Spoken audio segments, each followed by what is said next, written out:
नमस्कार, मेरा नाम है आरजे अंजलि। मैं हूँ रेडियो मिर्ची से और आप मुझे देख रहे हैं मुजफ्फरपुर जनता की आवाज़ में।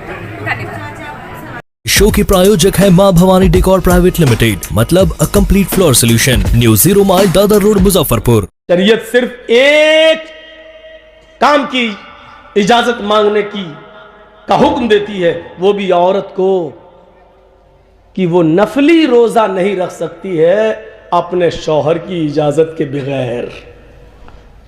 और उसकी वजह सिर्फ इतनी है कि शौहर बिजनेस करता है, कारोबार करता है, थका हुआ है, घर पे आया दिन में और देख रहा है मेरी बीवी बनी सवरी बैठी है, उसका दिल आ गया। अब वो चाहता है कि मैं अपनी बीवी से कुछ, उसके जिस्म से लज्जत हासिल करूं, बुलाऊं, बीवी है मेरी, कुछ लुत्फ अंदोज हो जाऊं, बीवी है मेरी, कुछ मैं एंजॉय कर लूं, अपनी बीवी को अपने गले लगाऊं, फायदा हासिल करूं।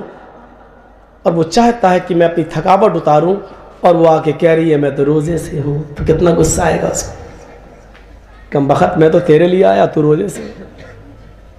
तो इसलिए कहा कि अल्लाह के रसूल ने कितना बड़ा यहां मर्दों का ख्याल रखा है, और औरतों को हुक्म दिया है कि तुम नफली रोजा नहीं रखो जब तक कि तुम्हारा शौहर तुम्हें इजाजत न दे, अगर दे तो रख लो, इसलिए कि हो सकता है कि उसको दिन में तुम्हारी जरूरत पड़ जाए। ये सुना है एक वाकया, मुअत्ता इमाम मालिक में आया कि अल्लाह के नबी सल्लल्लाहु अलैहि वसल्लम के पास एक सहाबी आए, एक औरत आई सहाबिया, और शिकायत करने लगी, अल्लाह के नबी मेरा शौहर जब भी घर में घुसता आता ठोंका ठोंक लगता, खूब मारता है मुझे, मैं रोजा रखती हूं तो तब भी मारता है, और मैं नमाज पढ़ती हूं तब भी मारता है। अल्लाह के नबी सल्लल्लाहु अलैहि वसल्लम ने कहा ये तो बड़ा गलत काम है, लेकिन जब तक मैं उनकी सुन नहीं लूंगा मैं फैसला कैसे करूं, उनको बुलाओ। शौहर को बुलाया गया, कहा अल्लाह के नबी सल्लल्लाहु अलैहि वसल्लम ने तुम्हारी बीवी शिकायत लेके आई है कि तुम इसको बहुत मारते हो, बहुत ठोंकते हो, क्या बात है। औरत ने कहा अल्लाह के रसूल जारिब ही नहीं जर्राब है, मारता ही नहीं, बहुत मारता है, जिसको हम अपनी जबान में कहते हैं कि ठुकाई करता है अच्छी तरह। तो अल्लाह के नबी ने कहा अल्लाह के रसूल, ओ साहबी ने कहा अल्लाह के रसूल मेरी बीवी बिल्कुल झूठ नहीं बोल रही है, सच बोल रही है। कहा क्यों? कहा अल्लाह के नबी आप ही बताइए, मैं दिन में मेहनत मजदूरी करके आता हूं, घर में घुसता हूं, सोचता हूं कि अपनी बीवी से कुछ हासिल करूं, मिलूं, तो पता चलता है कि वो रोजे से है। कहती मैं तो रोजे से हूं। ठीक है भाई, रोजे से तो रोजा पूरा कर ले। इफ्तार करने के बाद, मेहनत मजदूरी करने के बाद, जब मैं ईशा की नमाज पढ़ने के बाद घर आता हूं तो अपने हाथ से मुझे खाना निकालना पड़ता है, देखता हूं ये मुसल्ला बिछा के सजदे पे सजदे ठोके चली जा रही है, पूरी पूरी रात नमाज पढ़ रही है। अल्लाह के नबी रात में ये नमाज में पूरी रात गुजार देती है, दिन में पूरे रोजे में रात गुजार देती है, तो अब आप बताइए मैं इसको मारूं नहीं तो क्या, चूमूं, क्या करूं इसका। अल्लाह के रसूल का फिर पूरा गुस्सा उस औरत के ऊपर आ गया, तुम अपने शौहर की शिकायत कर रही हो, सारी गलती तुम्हारी है, तुम अपने जिस्म से अपने शौहर को रोकती हो। फिर आपने बताया कि औरत को नफली रोजा रखने के लिए इजाजत लेना पड़ेगी अपने शौहर से। हां, यहां यह मसला है कि अगर वो रात में नफली नमाज पढ़ रही है और शौहर उसको बुला रहा है तो उसको नफली नमाज छोड़ के शौहर के पास जाना पड़ेगा। शौहर की खिदमत करना भी इबादत में शामिल है। अगर एक तरफ तुम्हारी वो इबादत जा रही है नमाज, नफली नमाज की शक्ल में, तो दूसरी इबादत तुम कर रही हो। इस पीर से कोई पूछे कि नफली नमाज की इजाजत तुमसे क्यों लेगा कोई आदमी? अगर नफली इबादत की इजाजत तुमसे लेने लगा तब तो इसका मतलब हर काम तुमसे इजाजत लेके किया जाएगा। फिर तो हर मुसलमान औरत तुमसे पूछेगी आज हम अपने शौहर से मुलाकात करें कि ना करें। आप इजाजत देंगे तो वो मिलेगी, नहीं देंगे तो नहीं मिलेगी। है अजीब हालत है। कैसा उल्टा सीधा मसला बताया जा रहा है। खैर, तुम्हारी पार्टी है, तुम उसके हीरो हो, कह सकते हो जो कहो। ये तो हमारी कौम है जो उल्टा सीधा एक ज़बान से निकल जाए तो मोबाइल पे फ़ोन कर करके नाक में दम कर देते, मौलाना ये मसला तुमने बताया कैसे, ये कहाँ है, कौन सी हदीस में। जब तक इनको मुतमईन न करो तब तक ये मानते नहीं है, फ़ोन रखते नहीं है। ये हमारी कौम है जो मौलाना को सोने नहीं देती है, एक तुम्हारी कौम है आँख बंद कर ली चले। मेरे मौलाना ने जो कह दिया, हाँ ठीक। एक तरफ राजनीति और दूसरी तरफ इबादत। और क्या कहा, जब नफिल नमाज की इजाजत हमसे लेकर लिए बिना नहीं पढ़ सकते हो तो वोट कैसे डाल सकते हो। एक तरफ राजनीति और एक तरफ ये कैसे जोड़ा जा रहा है, कितनी अहमियत बताई जा रही है। यानी वोट भी डालना तो मेरी मर्जी से डालो, मेरी इजाजत से डालो, मेरी इजाजत से। अब तुम कह दो कि शुभेंदु अधिकारी को दे दो तो क्या होगा? भाई तुम्हारा हुक्म है, फर्ज है कौम को मानना, तो क्या किया जाएगा? फिर देना पड़ेगा कौम। इन बातों में कुछ नहीं रखा, बात आगे चली गई तो खौला बिनते सालबा के लिए अल्लाह के नबी ने जो रास्ता निकाला वो ये था, आए खौला बिन, अल्लाह के नबी ने बुलाया, आए खौला इधर आओ। मस्जिद से वो अंदर आती है, फिर घर में जाती है। फरमाया तेरी दुआ ने अर्श इलाही को हिला दिया है। आए खौला तू दुआ मस्जिद में मांग रही थी और अल्लाह ने तेरी दुआ सुन ली। यकीनन तूने उस चौखट पे सवाल किया है, यकीनन तूने उस चौखट से मांगा है जो सबसे बड़ी चौखट है, और उस चौखट के रब ने, उस चौखट के मालिक ने तेरे लिए रास्ता निकाला है। अपने शौहर से कह दो, अब सजा सुन लो। जो लोग अपनी बीवी को कह देते तू मुझ पे मेरी मौत की तरह हराम, चल हट, नहीं छुएंगे तुझे, वो लोग सजा सुने क्या है। फरमाया अपने शौहर से कह दो एक गुलाम आजाद करे। गुलाम, आ गई बात। एक आदमी खरीदो गुलाम और आजाद कर दो उसको, या तुम्हारे पास कोई गुलाम हो तो उसको आजाद कर दो, ये सजा है। और अगर ये ताकत ना हो तो फशहरैनी मुतताबियैन, 2 महीने के मुसलसल पैदर पे कंटिन्यू रोजा रखो। दूसरी सजा, जब गुलाम आजाद करने की ताकत ना हो तब दूसरी सजा क्या है? तीनों में से कोई एक है, जरूरी नहीं है कि ये ना हो तो ये 3 सजाएं बताई, उनमें से कोई एक कर दो। एक गुलाम आजाद करो, आओ, या 2 महीने के पे दर पे कंटिन्यू रेगुलर मुसलसल रोजे रखो। ये मैं बार बार कह रहा हूं, कंटिन्यू मुसलसल, बीच में एक भी रोजा छूटना नहीं चाहिए, एक भी नागा नहीं होना चाहिए। 1 से लेके 60 पूरे 55 रोजे रख लिया आपने, 55, और एक छोड़ दिया, चलो 5 और रह गए, एक दिन आराम कर लें फिर रख लेंगे। एक दिन अगर आपने जानबूझ के छोड़ दिया तो वो 55 रोजे बेकार, 55 बेकार। अब फिर से रखो 1 से 60। बुखार आ गया, बीमार हो गए, वो एक अलग मसला है, बीमारी का एक अलग मसला है, उसमें नहीं। अगर बीमार हो गए तो अलग, या सफर में जा रहे तो रोजा नहीं, बाद में करो। लेकिन बिना किसी उज़्र के, बिना किसी प्रॉब्लम के सस्ताने के लिए कि 55 रख लिए, एक मैं सस्ता लूं, एक छोड़ देता हूं, 5 बाद में रख लूंगा, तो आपके फिर 55 बेकार। 60 रोजे रखो मुसलसल, और ये भी ना कर सको तो 60 मिस्कीनों को खाना खिलाओ। 60 मिस्कीन, गरीब, फकीर, भूखे लोगों को खाना खिलाओ। अब एक मिस्कीन रोज खिला सकते हो, 60 दिन खिलाना पड़ेगा, या 60 को एक दिन बुला के खिला दो, हो गया, या 10-10 6 दिन में खिला दो, ये भी हो गया। ये आपके ऊपर है, 60 खिलाना है, चाहो तो एक दिन में 60 को खिला दो, चाहो तो एक एक करके 60 दिन में खिलाओ, लेकिन जब तक पूरे खिला नहीं दोगे बीवी से मिल नहीं सकते। ये है मसला। ऐसा नहीं 10 खिला दिए बीवी से मिल लिए, 50 और 10 फिर खिला देंगे, 10 नहीं। आपको ज्यादा जल्दी है तो 60 को एक साथ खिला दो, मिल, कोई नहीं मना करना। 60 मिस्कीनों को खाना खिलाओ। तो बात यहां से निकली, वल्लदीना यबीतूना लिरब्बिहिम सुज्जदन व क़ियामा, गुलाम तो मेरे वो हैं जिनकी रातें सजदे और कयाम में गुजरती हैं, और अल्लाह सुनता है, अल्लाह सुनता है। मांगो दुआएं तहज्जुद में, कितनी मांगते हो? मांगो 2 रकात नफिल नमाज पढ़ के उठी और दुआ मांगी, अल्लाह मेरे भाई को कैंसर है शिफा दे, अल्लाह मेरे बाप बीमार है शिफा दे, अल्लाह मेरी माँ बिस्तर पे लेटी है शिफा दे, अल्लाह ये प्रॉब्लम वो प्रॉब्लम रखो उसके सामने।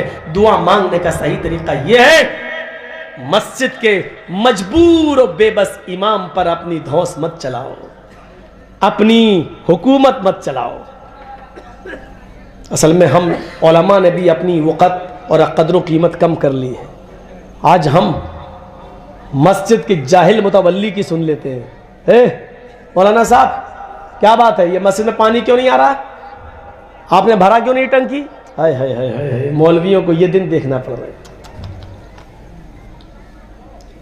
इमाम बुखारी रहमतुल्लाह अलैह, जिन्होंने बुखारी शरीफ है, ये दिल्ली वाले इमाम बुखारी की बात नहीं कर रहा, इमाम बुखारी रहमतुल्लाह अलैह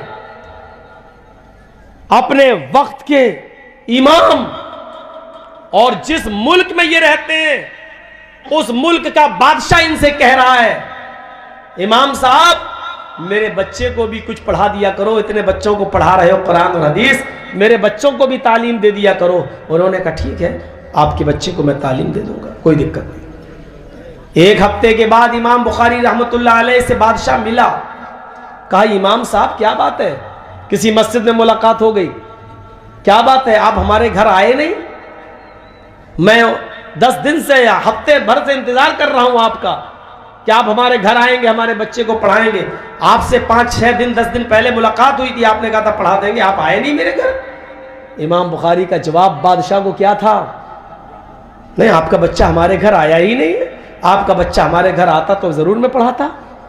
तो बादशाह ने क्या कहा, मेरा बच्चा आपकी झोपड़ी में आके पड़ेगा, आपको आना पड़ेगा मेरे महल में।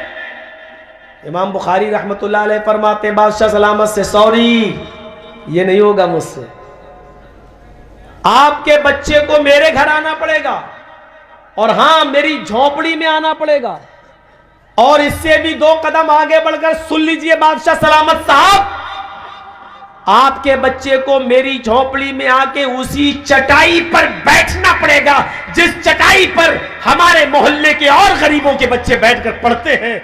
अलग से आपके बेटे के लिए मेरे पास कुर्सी, सोफे और मखमल का कोई इंतजाम नहीं होगा, आपके बेटे को उसी चटाई पर बैठ कर पढ़ना होगा। यह जवाब था उस जमाने के उलमा का बादशाहों को।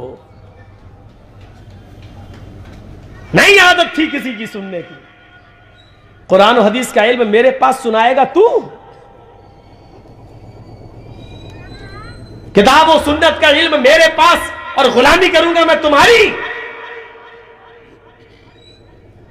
जानते हो इस जुर्म की सजा उनको क्या मिली, बादशाह ने उनको शहर छोड़ने का हुक्म दे दिया, और इमाम बुखारी रहमतुल्लाह अलैह को शहर ही नहीं मुल्क छोड़ना पड़ा।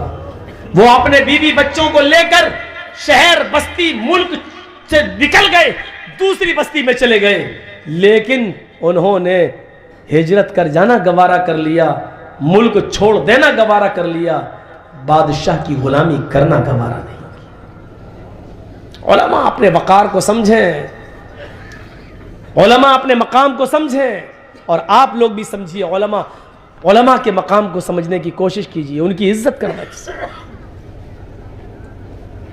याद रखिए ये मिट गए तो पैदाइश से लेके मौत तक सारे काम मौलवी काम आता है। मौलवी आपके मरने के बाद जनाजा पढ़ाने वाला भी कोई नहीं मिलेगा, कदर कीजिए, कदर।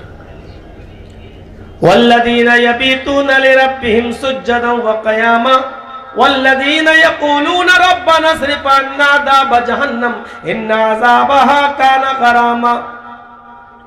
अल्लाह के नेक बंदे, सच्चे बंदे, अल्लाह के सच्चे गुलाम तो वो हैं जो अपनी जबान से जहन्नम से पनाह मांगते रहते हैं, कहते रहते हैं रब्बना अस्रिफ अन्ना अज़ाब जहन्नम, आय अल्लाह जहन्नम का अज़ाब बड़ा सख्त है, आय अल्लाह जहन्नम का अज़ाब हमसे हटा ले, बहुत सख्त है, चिमटने वाला है, इन बहुत ही बुरा ठिकाना है वो जहन्नम।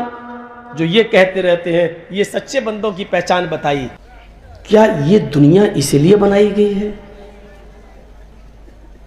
कि लोग पैदा होते रहेंगे, खाते पीते रहेंगे, जवान होंगे, शादी करेंगे और बच्चों की पैदाइश के बाद बूढ़े होकर बीमार होकर मर जाएंगे।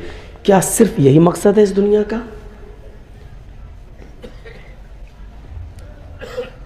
चांद का अपने वक्त पर निकलना और गुरूब होना, सूरज का अपने टाइम पर निकलना और गुरूब होना, और जिस सूरज के अंदर 1,40,00,000 डिग्री सेंटीग्रेड गर्मी पाई जाती हो, लेकिन उस सूरज की गर्मी हमें उतनी ही मिलना जितनी गर्मी में हम न जल सकें न मर सकें, और उसकी गर्मी हमें नुकसान भी नहीं पहुंचाए। लिमिटेड हमारी बॉडी के हिसाब से टेम्परेचर का मिलना, सूरज की हरारत का मिलना, और आसमान से उसी लिमिटेड बारिश का होना जितनी बारिश की ज़रूरत हमारे खेतों को, हमारे अनाज को, हमारे गल्ले को, और जितना पानी पीने की ज़रूरत हमें और आपको है, उतनी ही बारिश का होना। ये सब चीज़ें क्या दर्शाती हैं? सूरज की गर्मी तो बहुत है। अगर पूरी गर्मी हमें मिल जाती और इतना ऊपर अगर सूरज नहीं मुअल्लक होता और हमारे सर पे ही होता तो कोई बचता? रात का उतनी ही देर के लिए आना जितनी देर तक हम सो सकें और दिन भर की थकान को दूर करें, और सुबह ऑटोमेटिक हमारी आंख का खुल जाना और हमारी थकावट का उतर जाना और सुबह से फिर अपने कारोबार में लग जाना।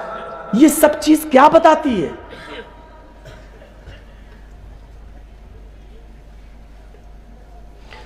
सूरज अपना काम कर रहा है, चांद अपना काम कर रहा है, सितारे अपना काम कर रहे हैं, रात अपना काम कर रही है, दिन अपना काम कर रहा है। हमारी जिंदगी के अहम अनासिर में से, खास चीजों में से सबसे बड़ी खास चीज होती है हवा। अगर हवा बंद कर दी जाए या रोक ली जाए तो हम और आप जिंदा नहीं रहेंगे। लेकिन अल्लाह रब्बुल आलमीन ने जो हवा की तख्लीक की है, वो हवा भी हमें उतनी ही मिलती है, उसी लिमिट में जितनी हम बर्दाश्त कर सकें। थोड़ी सी हवा में तुग़यानी आती है, तेजी आती है, आंधी की शक्ल अख्तियार कर लेती है, तो हम अपने घरों में छिप जाते हैं। थोड़ी सी और तेज अपने सपनों की आशिया को दे एक नई पहचान माँ भवानी डेकोर प्राइवेट लिमिटेड के साथ, जो है ऑथराइज्ड डिस्ट्रीब्यूटर ऑफ कजारिया। देश की मिट्टी से बनी टाइल से देश को बनाते हैं, और जहां मिलती है सभी प्रकार के Indian and imported granite, marble, sanitary एवं कोटा स्टोन का अनोखा एवं आकर्षक संग्रह। माँ भवानी डेकोर प्राइवेट लिमिटेड मतलब a complete floor solutions. New 0 mile Dadar road, Muzaffarpur. Call 9934753111।